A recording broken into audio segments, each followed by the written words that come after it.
Welcome to Bennetts BikeSocial. We are here in Dubai, ready to ride Ducati's new Diavel V4. This is the third generation of Ducati's Diavel.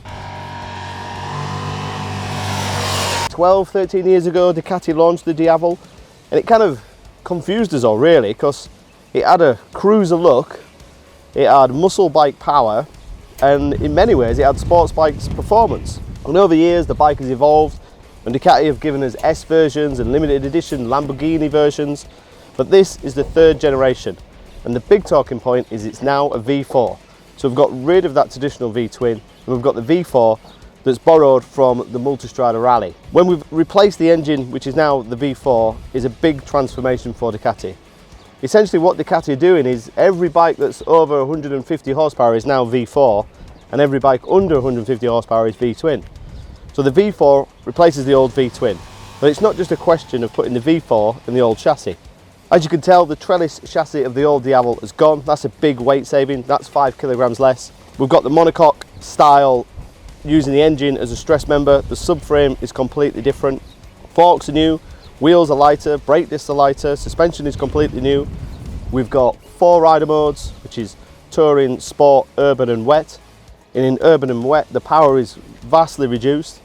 We've got lean sensitive rider aids, traction control, lean sensitive ABS. We've got stylemma, huge braking power. We have launch control. The quick shifter is standard.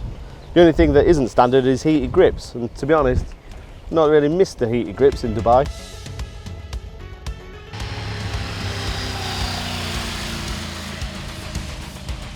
We've got a closed road that's got 60 corners, 25 hairpins.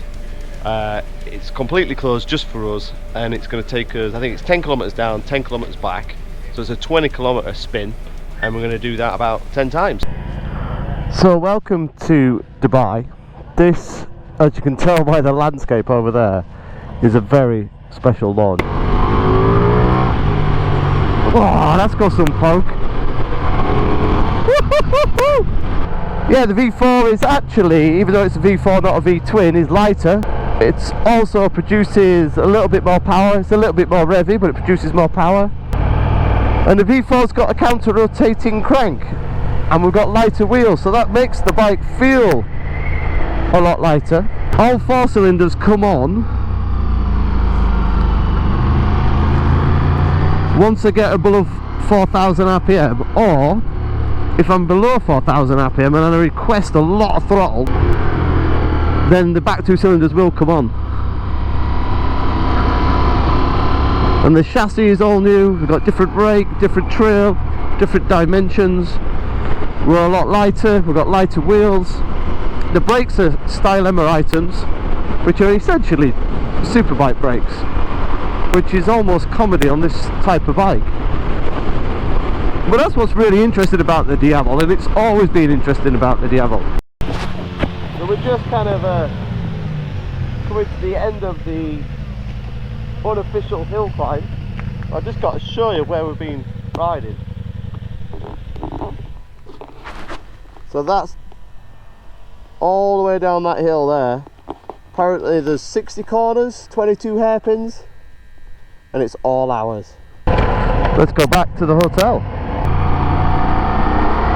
So it's closed road, so it's just a question of follow my leader up to the hotel.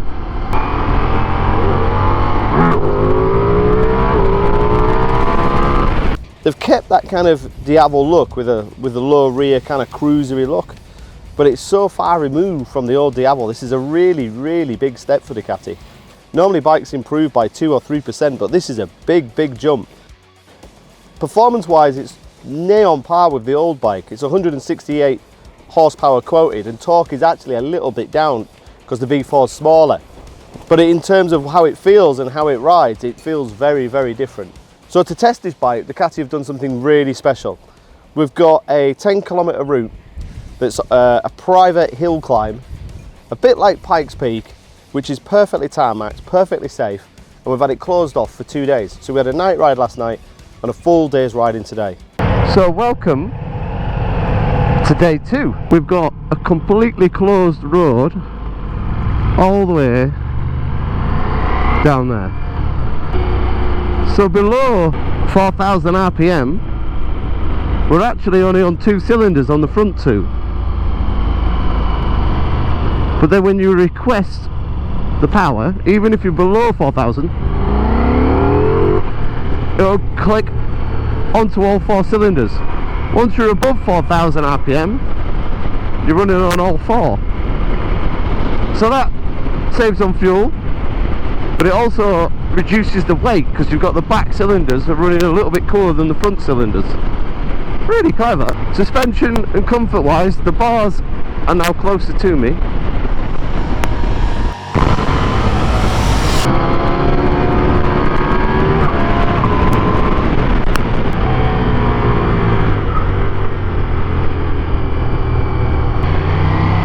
And the handling is really light and just easy and flowing. And I was expecting to give you lots of details about how raw the V4 is and how much performance it's got and how much over rev it's got, because I thought it was all going to be about the muscle and the masculinity of the Diavel, but it's not. The big talking point is the chassis. The counter-rotating crank, the reduce in weight, the reduce in unsprung weight have all led to a much lighter feeling, fluid, easy-going bike. The bars are a little bit closer, the seat's a little bit higher, but for me as a shorter rider, it feels a little bit more compact and a little bit more like a large Ducati Monster. But the handling and the performance and the way it's agile and the way it turns is a big step over the V-twin Diavel. The old bike felt a little bit long and a bit trailed out. Now the forks are a little bit steeper, the wheelbase is a little bit shorter, and we've lost so much weight, and that counter-rotating crank, all these little points all add up to a vast difference between the old model and the new model in terms of handling. Braking is also, it's exceptional, really is. Because we've got great stability, you can brake so late. I'd even argue that this could probably brake later than a sports bike, because they're so strong and you've got so much stability, you can use every bit. But then there's a flip side, because yes, we've enjoyed flying up and down this hill climb about 10 or 15 times. I've enjoyed getting to the edges of the grip and feeling the traction working, and I've enjoyed the performance. But then I also took a Pillion and pulled out the grab rail. I also know that this bike is comfortable. I also know that you can fit a sissy bar, and you can fit luggage, and you can go touring. This is a vastly versatile bike. It's a little bit difficult to put it in a category because it is sporty in many ways. This is a sporty, light and easy bike, way more than the old bike. It's still comfortable like the old bike. It's almost insulting to call it a cruiser because it's so far removed from an American stereotypical cruiser, because it'll out-handle, out-brake and outperform one of those unquestionably, almost embarrass the competition in terms of cruiser handling. It's an all-round, versatile, good-looking, beautiful bike. And the bars are closer to me now, about 20 mil if I remember right, so it's less of a stretch.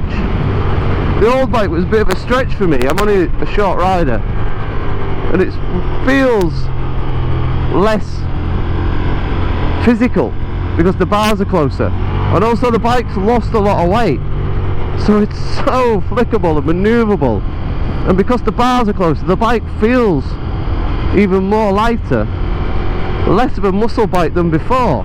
Downsides, we're up to nearly £24,000 now, and this is the only model that they're going to do. There's not going to be an S, there's not going to be an R, it's manual suspension, it's not semi-active. So just shy of £25,000 is a lot of money. But you can see where that money's gone. You can see that that money's gone in the development. You can see it's gone into the chassis. You can see it's gone into the ABS, which isn't intrusive. You can see that they've spent years developing the electronics. You can see that they've moved the centre of gravity. They've got the counter-rotating crank. They've got the back cylinders that shut down below 4,000 RPM to increase fuel economy and to reduce heat. It's such an impressive bike. Hugely impressive. So I normally summarise these bikes by looking at the competition and going, well, it's better than this one, or it's less than this one, or it should be fun when we get it against the competition. But then I go, well, where is the competition? Because it's not really a cruiser anymore. Triumph have got the Rocket, which, okay, that's a little bit similar, but this will out-handle the Rocket all day long. It's almost comical how easy and light and flowing this bike is. It's almost like a mega monster or a muscly Ducati monster, or in that terms, and it's so much more like a naked muscle bike now than a cruiser, but with cruiser styling. I hope that makes sense. But if you've got the old Diavel and you're going to try the new one, be prepared for a big step up. Bikes normally improve a little bit. This one is a big step.